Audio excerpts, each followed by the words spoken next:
Leaving religion behind in 2025. If your goal is to leave religion behind, move into the new year with religion in the rearview mirror, this is the video for you. Hi, I'm Britt Hartley. I'm an atheist spiritual director. I have a master's degree in theology, and I help people deconstruct from religion and thrive post-religion. Because if there's one lie of atheism, it's that all you have to do is just step out of the building or just leave religion, and you'll just stumble upon your best, most meaningful, most thriving life. Often I find that people deconstruct in ways that they regret more or less, and the more tools you have for this process, the better. So here are my 10 things that are going to help you leave religion behind and deconstruct in a healthy way that leads you to thrive post-religion. So number one, first, start with have a funeral for what you are leaving behind. Too often, I see people who try to move on before they've even grieved or processed or named what they're leaving behind. People will email me and say, I just don't want to be angry anymore. Angry is an emotion that tells us that there's been a boundary violation. And if you were raised in religion, that probably happened a lot.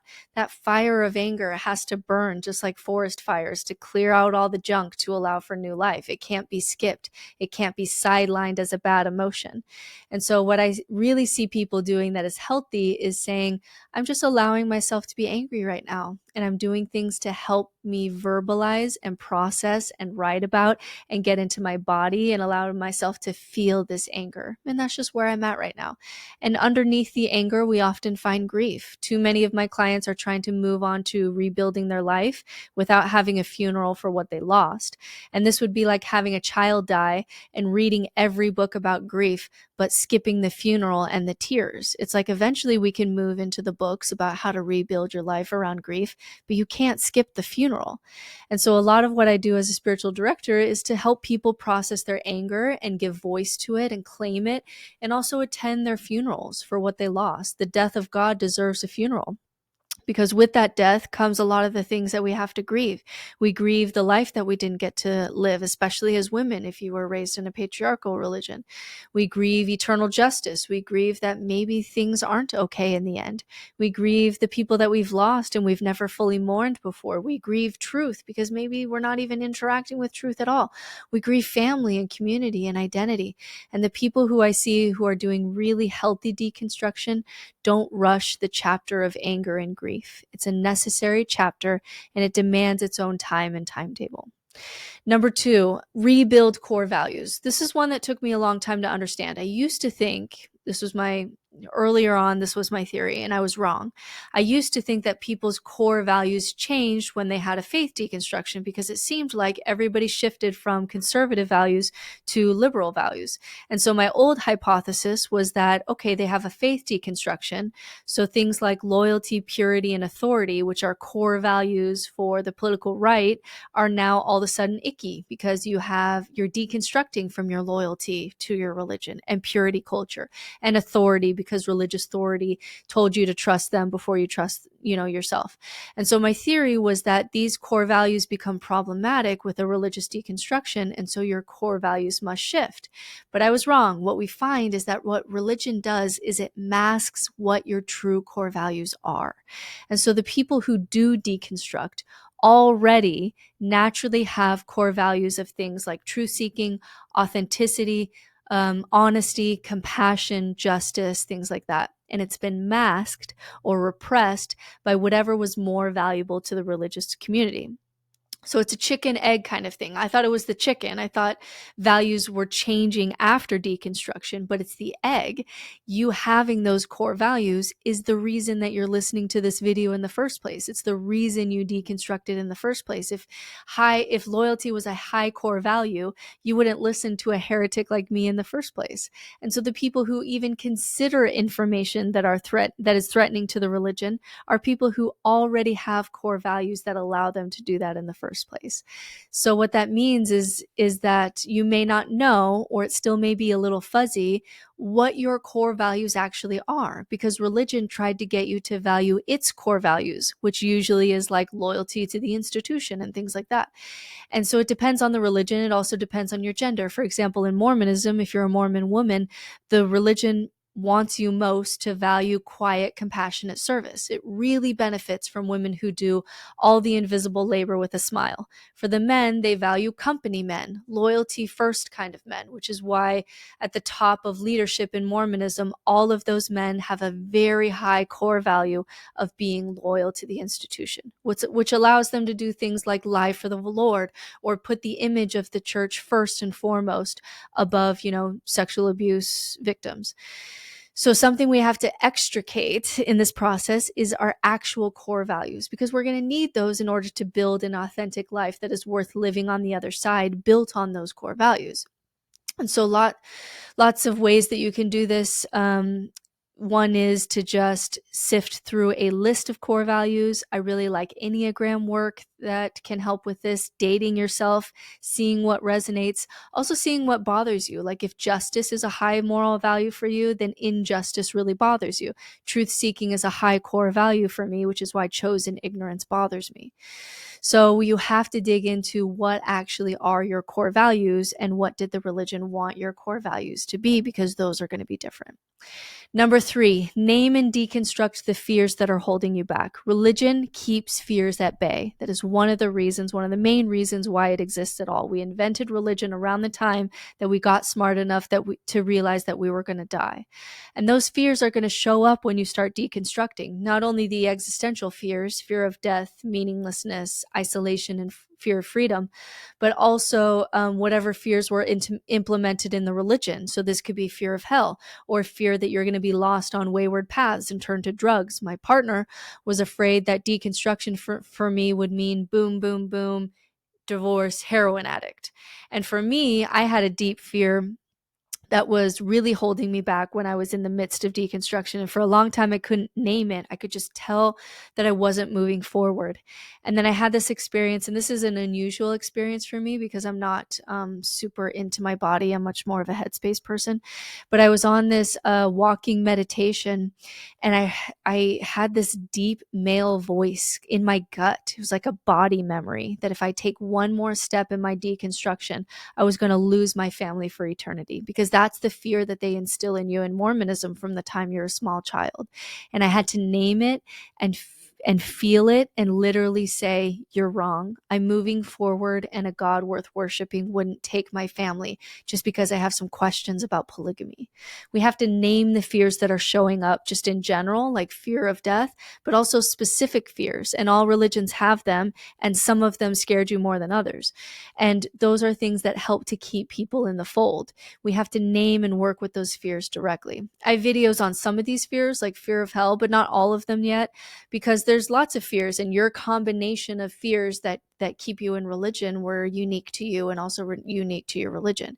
But there are resources for all of these fears when we name them, because once we name it, we can work with it and we can get closer to it and we can deconstruct it. We can find others who have worked through that fear. And so we have to know the fears that are holding you back so we can move forward. Another time that a fear was holding me back was when I was in full-on nihilism. I did a mushroom trip to see if it would help, and that just plunged me deeper into my nihilism. This was like way after religion, but I was really nihilistic at the time. And my friends were like, oh, just go outside and you'll see nature and connect to nature. And I looked outside and I saw gray, like no color, no life, just ash. And the fear that came up for me that I hadn't been able to name yet, but that was stopping me from progressing through nihilism, was fear of boredom. Like the death of truth honestly killed me. Like that was the death of God, and the death of truth with the death of God was far more painful than the death of religion for me, because I had this deep-seated fear that if I'm a truth seeker and there's no truth, I'm going to get so bored by everyone acting exactly how you would expect them to act, that I'm just going to kill myself, and then my kids are going to grow up without a mother. This was a subconscious fear that was driving me. I didn't have words for it until that psychedelic experience. But once I did have words for it, I was able to face it directly and work with it. And for me, that meant shifting from a place where I was truth seeking in order to find ultimate truth, and instead shifting to this place where truth seeking is what I do because it's my favorite game to play. It's what connects me to other people. It's what connects me to ideas. It's how I play. And that's how I was able to move forward. But that's just 2 times in my life where I had a subconscious fear that in order to move forward, I had to name it and work with it so that I could continue to process forward. Number 4, sort through your rituals like family heirlooms. It's like by being born, you inherited a house, and things like rituals and saints and family heirlooms and addictions. You have to sort through these boxes and see what's in there worth keeping and what needs adjusting and what needs to be thrown out. So for Christmas, for example, I like Christmas trees, but I put a sorting hat on top of mine. I like the stories of Jesus, but I like the Good Samaritan. So that's the story that I tell my children. I don't tell them the resurrection story. I certainly don't show them images of Jesus being whipped and bleeding and telling them that it's God's love. I don't tell them those stories. I like for Christmas, we do this book that shows that every time you do something kind, you put straw in a manger to make the manger soft for baby Jesus. I have no problem with that. We watch, as part of our family traditions, we watch a Mormon movie called The Gift. It's from this old Mormon movie. Only Mormons would know this, called Cipher in the Snow. But it's just a really sweet 10-minute movie about the meaning of Christmas is to, think of others. And that's lovely. I still watch that every Christmas. And we make Star Wars gingerbread men. We've been doing that since my oldest was a small child. We watch The Grinch, but not the Polar Express. If you want to hear my rant on the Polar Express, you can watch my YouTube video on that. And now Christmas has pieces from my family, pieces from my extended family, pieces of my Christian history, my core values, my partner's core values, my kids, and it's us. And no one could appreciate the Christmas we have like we do because it's not for anyone else. We do this one holiday at a time, one piece at a time. So for example, another thing that we did is I really like gathering for a meal and saying something and like marking that time and marking a value, but I didn't want to pray to God anymore. So now my family holds hands and we say this line from Lilo and Stitch that says, Ohana means family. Family means no one gets left behind or forgotten. My kids are small. We just save that when we're all together for a meal. Scripture for my family now is moral lessons and stories that I read to them Sunday mornings.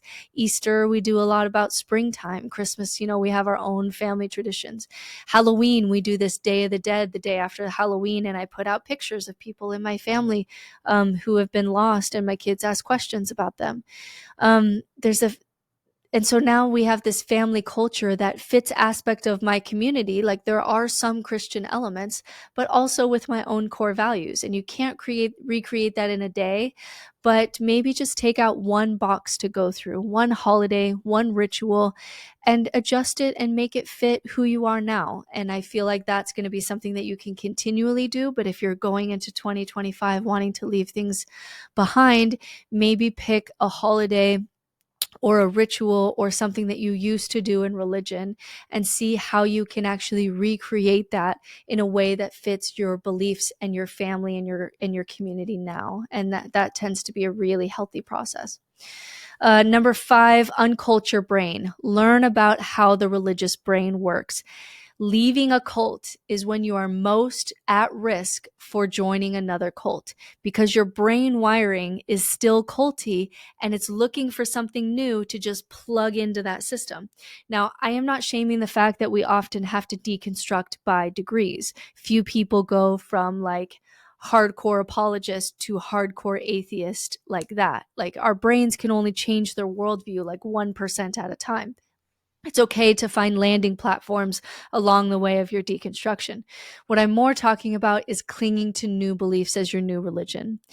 We don't have to just deconstruct the beliefs. That's the easy part. We have to deconstruct the brain that has been built around those beliefs. And that takes time. So the people who dig into this side of education tend to do better in their deconstruction and limit future faith crises as they have another faith crisis with whatever new religion that they fell into. So Otherwise, you could just end up in this weird place where your thought patterns still come from your old religion, but you don't have those beliefs anymore. And so your brain is like operating in this weird space where the thought patterns are still the same, but you don't have those beliefs anymore. And it just gets very messy in your brain. So once you go through the deconstruction of your own religion, things like the Bible or whatever you were deconstructing, now you have to do the work of, why do religions exist at all? How do cults work? How does the brain work? What do religions do to the brain?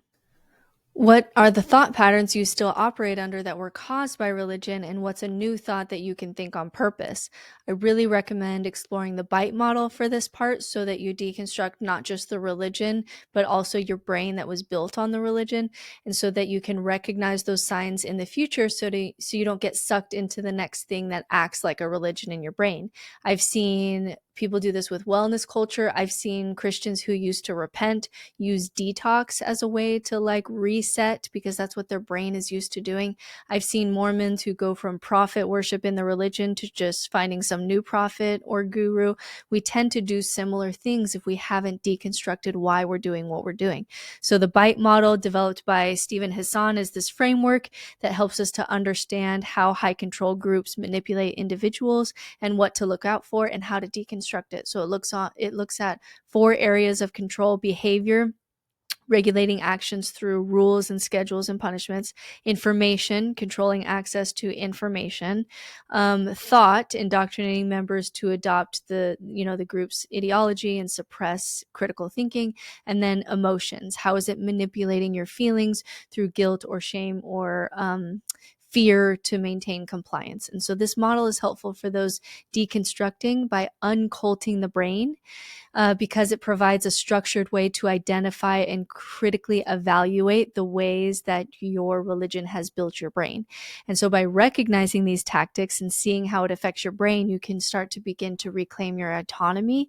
You can see the harmful beliefs and also rebuild a sense of self that is free from all of that religious influence. I also recommend thought work. Cara Lowenthal is my favorite coach for that. She's a Harvard grad, expert on the brain, also expert on undoing the effects of patriarchy in the brain.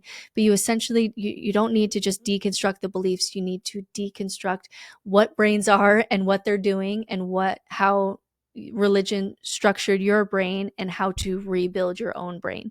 The earlier you do that in the process of deconstruction, the better, because then you are more likely to be building your brain towards how you want to exist in your world, rather than this weird situation where you're still operating on the thought patterns of your old brain, even though the beliefs aren't there. Number 6, find out how you experience awe and build that into your life. So sometimes leaving religion can be so painful that you want to get away from anything that reminds you of religion and spirituality. And I get that. But there's something beautiful about the poems of John Donne, even if he was writing them to a God that doesn't exist. There's something inspiring about the work of Bach, even though it's written on an organ, for an organ in a church. There's something awe-inspiring about nature, even if it's not God's paintbrush. What we have to do is figure out, how do you feel that feeling? Because we have quite a bit of science to show that awe is good for you. Awe is one of the most profound emotions that we can feel. It's this sense of wonder that stops you in your tracks, that moment where you kind of feel the vastness of existence and it feels bigger than your daily struggles and your fears. And awe connects us to something larger than ourselves, even if it's just the universe or the elegance of a mathematical equation. And the good news is that science shows that awe is really good for us. It improves our mental health. It reduces stress. It reduces neuroticism. It even makes us kinder and more generous. So we need to reclaim awe after leaving religion and try experimenting on what that looks like for you. So this is the tree of contemplative practices. It's a study done on how humans experience this. I'll do a whole video on this in the future, but for now, see if any of these strike you as how you feel connected or how you feel awe. For my partner, it's Ironman triathlons and waterfalls. For me, it's writing and story and dreams and girls' lunches and conversation. So what matters is finding your doorway to awe, because religion is going to limit that to what it wants you to do, scripture reading and things like that. But actually, how do you feel that, and how can you build that into your life? Maybe it's standing barefoot in the grass, or meditating meditating or reading poetry. Maybe it's something creative like painting or writing music that pulls you into that flow, and you kind of lose yourself in the process. And so religions always limit what they call spirituality, but humans are more complex than that. Often when I meet with clients, they don't know what their spirituality is, and then when I dig deeper, I find that they're very active politically. That's where they're finding their connection and meaning. We've just never been given permission to call that spirituality. Spirituality is just connection. It's just awe and connection. And so it's about reminding yourself that in the midst of life's chaos, there's still beauty and wonder and mystery to be found. And when you cultivate awe, you're building that bridge back to joy and curiosity and meaning on your own terms in a way that works for you. And that tends to be really healthy for people, rather than just kind of not intentionally building it into your life. And then your brain can get more neurotic because it's not having those moments of awe. Number 7, shadow and inner child work to resurrect the parts that you lost. So for inner child work, this is a part of dating yourself and integrating yourself. I have yet to not recommend inner child work for people recovering from religion. It is so necessary to go back and reparent yourself and become the parent that you needed at these key ages in your development, because we're essentially using the brain to heal itself, because the brain isn't actually really good at telling what's real or not real. It's not good at that. That's why you can imagine an argument and actually get mad. And this is actually one of the only tools that we found that has an effect on narcissistic personality disorders. We see this with some studies that came out in Germany, that you can have an effect on narcissism, like real true narcissism, if you can go back and heal the child that had to put on that personality to survive. So people who are doing inner child work are integrating parts of them from their previous selves. And those selves exist in some ways in the patterns in our brain. At 5 years old, I needed to hear that my emotions were okay to share and none of my emotions made me bad. At 8, I needed to be able to voice my concerns that I wanted to die after my baptism so that I would go to heaven. At 12, I needed to hear that as eldest daughter, I was allowed to be a kid and I didn't have to be mom. At 15, I needed to hear that sex didn't make me a licked cupcake or mean that I was fundamentally broken. At 16, I needed to say that kicking me out of the house and making me visibly not taking the sacrament in my uncle's ward church was wrapped in so much shame that it was wrong, and I didn't deserve that. There were so many things that I deserved to hear and so many things that I deserved to say, to claim those parts of me and to say what I needed to say and hear what I needed to hear, allow those wounds to heal. And when we heal those wounds, it allows us to be able to act in new ways and new patterns. And that allowed me also to love my imperfect parents as they are, because I became the parent and home that I needed. And this is good for any adult, especially for those recovering from religion, though, because religion suppresses and has a box that it wants you to be in order to be good enough to earn love and loyalty from the group. Which brings me to my next topic, which is shadow work. I like doing these things in tandem. So shadow work is one of the best things to do post-religion, and the clients who I see doing this really, I see them really have inner peace and self-love for the first time outside of religion. Even if I never made any friend and I was the only ex-Mormon in the world and nobody else existed in the deconstruction space, it still would have been worth deconstructing, just for the benefit of truly being at peace with myself. And that doesn't come until we do shadow work. Your shadow is the opposite of your ego. It's the part of you that you're most ashamed of. So evolutionarily, we have selfish traits that keep us alive, and we have social traits that help to keep our tribe alive. And religion labels the social part of us good and the selfish part of us evil, but they're both a natural part of human nature. And when you're raised in religion, your shadow is highly, highly repressed. We can't even start to integrate that part of ourselves until we meet and have compassion for the parts of ourselves that we're most ashamed of. A personal example is that I tried a long time after Mormonism to do like pop psychology, self-love, affirmation stuff. And I honestly felt nothing. Like my body was just like, this is bullshit. And it's because if there's a part of you that you're ashamed of, then it's going to reject any of this self-love bullshit, because it's like, you won't even look at me, much less love me. So my inner peace never really settled in for me until I met my shadow. And my shadow was mostly built around my shame around motherhood. When my kids were babies, I had these really intense fantasies that whenever my husband left the house with the kids, that they would all drive off a cliff so that I could go to sleep and have my life back. And I had so much shame around my resentment of motherhood and my intrusive thoughts that I didn't tell anyone. And the reason I can talk about it now is because I've integrated that part of me to the point where I don't feel shame about that. I don't feel shame for the thoughts that came into my brain when I was pushed beyond my limit. And I know now, even though I didn't know this in religion, that if I asked every person in this comment section to write, don't do this, don't perjure yourself here, but if I asked everyone to write down thoughts or kinks or tendencies or pettiness or whatever it is that you're most ashamed of, there'd be some really dark shit on that list from everyone. Clients who I really see on their healing journey are connecting to the repressed parts of themselves, emotions that were bad, inner child, shadow, shame, sexuality, reconnecting to the body, which I could spend an hour on, rationality, so that they're integrating the whole scope of what they are into a room where everyone has a seat at the table. That in a room within me where everyone is welcome and there is no shame, and I can have even like conversations with different parts of myself. That's the heaven and the temple that I've been looking for my whole life. If you want more on this, I do a whole course on this on my website on inner child and shadow work.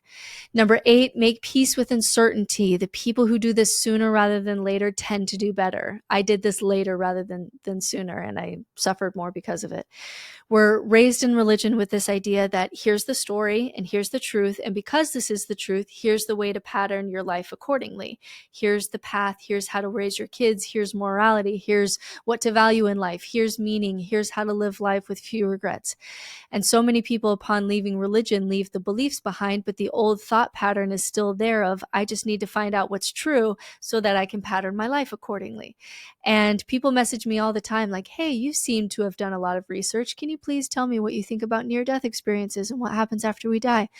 And if someone would have just told me 20 years ago that we just need to make peace with uncertainty rather than seeking what was true because we're having this old thinking pattern from religion, it would save me a lot of damn time and a degree in theology by just learning how to embrace and sit with I don't know and maybe I won't ever know. People who can move into that space and develop tools for sitting in the uncomfortable position of not knowing tend to fare better than those who spend, like me, another decade trying to figure out what's capital T true and capital R real, and then realizing after 20 years that we probably don't even interact with ultimate reality at all. Number 9, cobble together community.